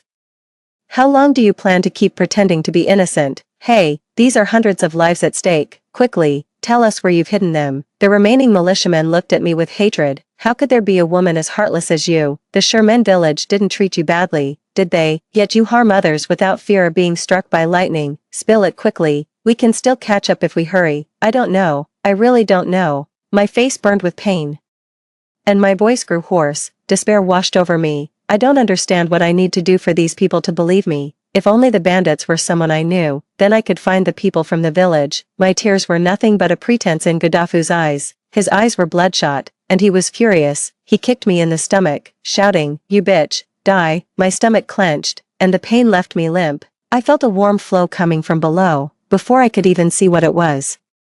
A few more kicks came my way. They cursed me, calling me inhuman and saying I had no conscience left. Faced with these insults, I was in too much pain to argue back. A warm current was still washing over my legs. I knew it wasn't anything else. It was my child. Just as I thought I was going to be kicked to death by these people, a voice called out, "Stop." Those people stopped. Someone rushed over and hugged me. I smelled her scent. It was my sister-in-law. The sister-in-law's tears were streaming down. "Why did you hit my sister-in-law?" Gaddafi's voice was hoarse. "Shuangshu, don't protect her anymore. She's the one who brought the bandits here." "Impossible," the sister-in-law shouted. "Gaddafi, do you even know who the bandits here are? It's Yan Yunqing." As soon as this name was mentioned, everyone was stunned. Yan Yunqing was no ordinary person. He was the notorious bandit my father had captured back then. My father went undercover in his bandit hideout and single-handedly destroyed all he had worked for his entire life. Yan Yunqing lost an arm because of my father, and his wife and children were killed by my father. He once threatened that he would wipe out my entire family sooner or later, so even if I were willing to collude with Yan Yunqing saw me for the first time, he would only shoot me dead. Meanwhile, chaotic footsteps sounded behind me. Zhang Shuangsua's voice reached my ears. What is going on?" Looking back, all the men in the village had returned. Seeing the scattered bodies, everyone turned pale, especially when they learned that their wives had been taken by bandits. The men went mad. "Zhang Shuangsua, didn't you say there were no bandits and told us not to interfere? What exactly happened? And why did my father die?" The village chief's son was the most agitated. He grabbed Zhang Shuangsua by the collar with reddened eyes, as if he wanted to devour him whole. Bai Shui stood by Zhang Shuangsua. Brotherly, these bandits weren't invited by Shuangsua. The priority now is to find the remaining people. We need to find them now. The village chief's son wiped away his tears and, along with a few others, went to the county police station to report the incident. The bandits leaving with so many people couldn't have gone unnoticed, and some of the remaining ones went to nearby villages to ask if there were any witnesses. There were no witnesses. Gaddafi began dealing with the bodies of the village head and the others. Zhang Shuangsua stood in place, looking regretful. Bai Shui comforted him. Shuangsua, don't be too hard on yourself. This is all the fault of the bandits. But with our village being so poor, how did they even find us? How did they even find our village? Bai Shui's words struck a chord with Zhang Shuangsua. I lay on the ground, my lower abdomen growing increasingly painful. My sister-in-law noticed my ashen face and asked what was wrong. Before I could say anything, Zhang Shuangsua strode over and stomped on my chest with one foot. My sister-in-law exclaimed, "Brother, are you crazy? Sister-in-law is injured. She's not worthy of being your sister-in-law." Zhang Shuangsua bellowed, his eyes wide with fury. Wu Mingyang, you've really let me down. I've already sent Dafu. I tried to stop you, yet you still brought them here. Brother, what are you talking nonsense about? These bandits weren't brought by sister-in-law. Gaddafi also ran over, looking guilty. Yes, Shuangsua, the bandits definitely have nothing to do with Mingyang. Enough, Zhang Shuangsua roared. What spell has she cast on you all to make you speak up for her like this? 10 living, breathing human lives. Bai Shui covered her mouth. Mingyang, it really was you. Why did you do this? Are you jealous of me and Shuangsua? But we are truly innocent. We are just revolutionary comrades. Don't insult revolutionary comrades. The sister-in-law spoke up. Anyone can see what you feel for my brother. He's a philanderer. Shut up. Zhang Shuangsua was furious, raising his hand to slap his sister-in-law. What did Wu Mingyang give you to make you say such things? Could it be that? You could even say such things. Could it be that? He narrowed his eyes. Is this bandit also connected to you? Sister-in-law is about to faint from anger. Brother, what are you talking about? Don't you know who this bandit is? Captain. Two people's conversation was interrupted by two others rushing in. Someone said they saw the bandit heading west. There's a strategically located mountain to the west, not too far away. With so many people, they must have fled into the mountains. Zhang Shuangsua immediately slung his gun over his shoulder and said, "Follow me." Before leaving, he glanced back at me and said, "Wu Mingyang, I'll settle accounts with you when I get back. Sister-in-law, don't pay any attention to him. Once he meets Yan Yunqing, he'll naturally realize it wasn't you." My sister-in-law's words brought me no comfort at all. The government has been searching for Yan Yunqing for so many years without finding him. They didn't catch him in the previous life. Will they catch him in this one? A sharp pain in my abdomen interrupted my thoughts, and I asked my sister-in-law to help me up. She herself was injured in the leg and struggled for a long time without moving me at all. Gaddafi, help my sister-in-law up quickly. At her command, Gaddafi rushed over. He lifted my arms and helped me up. Mingyang, I'm sorry, I shouldn't have. His voice stopped abruptly upon seeing the large pool of black blood on the ground. How did so much blood come out? I didn't even bother to see how much blood there was. That shocked everyone so much. Because I had used up my last bit of strength, everything went black, and I fainted. When I woke up, I was already in the hospital. I was the only one in the ward. Outside, my sister-in-law was arguing with Gaddafi. The child my sister-in-law finally conceived was kicked out by you. You really are an animal. Gaddafi's voice was hoarse. I'm sorry. I was wrong. I glanced down at my flat stomach. Although I had long sensed that this child was gone, I still couldn't accept the reality. Zhang Shuangsua, my sister-in-law, and I could all be called orphans. We three grew up relying on each other for survival. We comforted each other while desperately longing for family bonds. On the day I found out I was pregnant, Zhang Shuangsua was so overjoyed that he could barely speak clearly. He rode his horse to the county town and bought me 2 pounds of meat, calling me the family's great hero. That was the best meat I've ever tasted. Back then, I truly believed that having this child would change the dynamics of my relationship with Zhang Shuangsua. However, in my previous life, after the child was born, Zhang Shuangsua only glanced at it before giving it away, ignoring my cries. He dragged me to the forest where Bai Shui had died and forcibly cut open my stomach. Memories flooded my mind. I heard the sound of a knife slicing through skin. I couldn't help but shudder. Sister-in-law. What's wrong? My sister-in-law's voice brought me back to reality. I looked up to see Gaddafi standing before me, his eyes red and swollen. He actually cried. not only did he cry, but the next second, Gaddafi knelt down before me. Mingyang, it's all my fault for your child, hit me, scold me. I'll do anything as a servant or a beast of burden, just to ease your anger. Gafu and Zhang Shuangsua were once classmates, known for their integrity and enthusiasm. When Zhang Shuangsua went to serve in the army, he took good care of me. Even during busy farming seasons, he would finish the work in my fields before attending to his own. I have always respected him like an elder brother, otherwise, Zhang Shuangsua wouldn't have sent him to persuade me. I sighed. Dafu, it's okay, I know you're anxious, just the approach was wrong. Hearing this, Gaddafi felt even more guilty. He slapped himself a few times without hesitation. Mingyang, you should blame me. The more you don't blame me, the more I feel guilty. I know, for someone like him, seeing that pool of blood will leave a lifelong scar. I don't know what to say to comfort him. After all, I'm also very sad. Dafu, I called out to him, can you help me with something?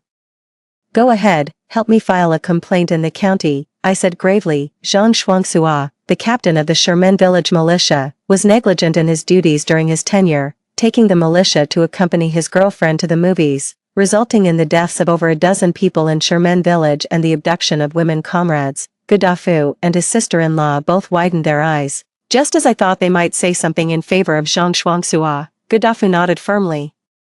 Alright, I'm going now. After he left, the room fell silent. My sister-in-law poured me a cup of hot water. I took it and couldn't help but speak up. Shuangshu, you don't blame me, do you? My sister-in-law dodged the question. Sister-in-law, do you know how I stayed? It was after I left that the village sisters-in-law discovered she hadn't just broken her leg, there was also a long gash on her back from a tree branch. Blood trickling out, quite frightening. Our village doctor saw her condition and said it wouldn't do. If it continued like this, she would get infected, risking her life. She brought her sister-in-law back to her own home to apply medicine. During this brief moment, the bandits opened the large stone gate. They searched house by house. When they reached the village doctor's house, the sister-in-law accidentally made a sound. To protect her, the village doctor rushed out. The sister-in-law's face was streaked with tears. Those beasts violated her right in front of me, and she didn't say a word. Even though she was in so much pain, she didn't say a word. It was then that she saw Yanshan Qing. She spent 10 months in the Qing stronghold of Yanshan, and even if that face turned to ash, she would still recognize it. My sister-in-law was trembling and crying in my arms. Sister-in-law, those bandits are just a disorganized mob. If my brother had returned with people sooner, the doctor wouldn't have been violated. And the village chief and the others wouldn't have died. You were right. My brother was negligent. You were right. My brother was negligent. I held her and tears fell from my eyes. My sister-in-law can figure it out, but unfortunately, some people just can't. That day, Zhang Shuangsua stormed into my hospital room. Wu Mingyang, what do you mean by sending Gaddafi to the county to accuse me? Don't you know I was just about to find those bandits? Only then did I realize that Zhang Shuangsua had been searching the mountain all day. Just as they found a clue, someone else took over the matter. He was publicly criticized by his leader for being brainless, removed from his position as captain, and forbidden from interfering in the matter. They were directly driven down the mountain along with Bai Shui. What a vicious scheme, using such tactics to meddle in this matter. He lifted me off the sickbed, looking as if he wanted to devour me. I hadn't even spoken yet. Bai Shui also walked in from outside. Mingyang, you're really too immature. By doing this, you've not only ruined Shuangsua's future, but also harmed everyone in the village. Besides him, who else could find those bandits? The two of them blamed me for everything. Word by word, I let out a cold laugh. Zhang Shuangsua, was it me who stopped you from coming back to save the villagers? Shuangshu even knelt down to you back then. Why didn't you come back? Now that the higher-ups are holding you accountable, you're blaming it all on me. Isn't that a bit too unreasonable? You have the nerve to say that. Zhang Shuangsua grabbed my neck directly. If it weren't for you leading these bandits here, how could the village have ended up like this, with everyone's life hanging in the balance? You still have the nerve to fake being sick. He flung his hand away. I was thrown heavily to the ground. My tailbone hit the ground, the pain shooting up my spine to the top of my head. At that moment, the sister-in-law rushed back. Sister-in-law, she rushed over and slapped Zhang Shuangsua directly. Zhang Shuangsua, are you crazy? Zhang Shuangshu, you're following her nonsense too. Are you also involved with the bandits? What the hell are you involved in? The sister-in-law finally snapped. Don't you know who that bandit is? It's Yan Yunqing. As soon as this name was mentioned, the entire room fell silent. Zhang Shuangsua froze as if struck by a fatal blow, even forgetting to breathe. Yan Yunqing, the person who killed our parents. Even if I were really involved with bandits, I wouldn't go after this person." A few minutes later, Zhang Shuangsua's face looked like it was about to split open. How could this be? It's true, the sister-in-law's tears fell again. I saw his face with my own eyes. Brother, Yan Yunqing must be back for revenge. So brother, you know now. This matter definitely has nothing to do with sister-in-law. My sister-in-law is defending me. You should listen less to the gossip of those mean people. Don't jump to conclusions and blame sister-in-law without understanding the situation. Because of this, sister-in-law lost her child, and you didn't even say a word of concern. What? Zhang Shuangsua's face turned pale again. The baby is gone. He looked at me. His eyes filled with disbelief. I glanced down at my stomach, which was now flat. At that moment, Bai Shui stepped forward. It's all my fault, Shuangsua. If I hadn't insisted on going to the movies, this wouldn't have happened. It's done. I'm the sinner. I've harmed both of your children. As soon as she started crying, Zhang Shuangsua immediately felt heartbroken. This isn't your fault. It's her own fault for not protecting the child. Every word he used to comfort Bai Shui was like a knife, piercing straight into my heart. Even my sister-in-law couldn't stand it. Brother, is that even human to say? Sister-in-law lost her child to save someone. They say she's saving people, but who knows what she's really thinking? Zhang Shuangsua said with disgust. Wu Mingyang, you did all those excessive things out of jealousy, and even if you didn't collude with Yan Qingshan, he was still drawn here by you. Even if you didn't collude with Yan Qingshan, he was still drawn here by you. I couldn't take it anymore. Zhang Shuangsua, you always accuse me of bullying Bai Shui, so let me ask you, what exactly have I done to bully her? What exactly have I done to bully her? Zhang Shuangsua took a deep breath. Since you want to bring up old grievances, then I ask you, why did you make all the village women ostracize her? This statement is utterly absurd. I thought about it for a long time, but I couldn't figure out who ostracized her. Instead, the sister-in-law jumped out and said, who ostracized her? She simply didn't care to talk to us women. She only liked to associate with men, played by people. Shuangshu, how dare you slander my innocence? Bai Shui was displeased when she heard this, tugging at Zhang Shuangsua's clothes. Shuangsua, it seems they still don't welcome me. I think I'll go back, with the lessons from my past life. How could Zhang Shuangsua bear to let her leave alone? He immediately offered to see her home. Just as the two of them reached the door, two uniformed officers blocked their path. One of them was an acquaintance of Zhang Shuangsua, who immediately asked, Shuangsua, where is that woman named Bai Shui from your village? Someone said she came to the hospital with you. Came to the hospital with you. The two policemen looked quite intimidating.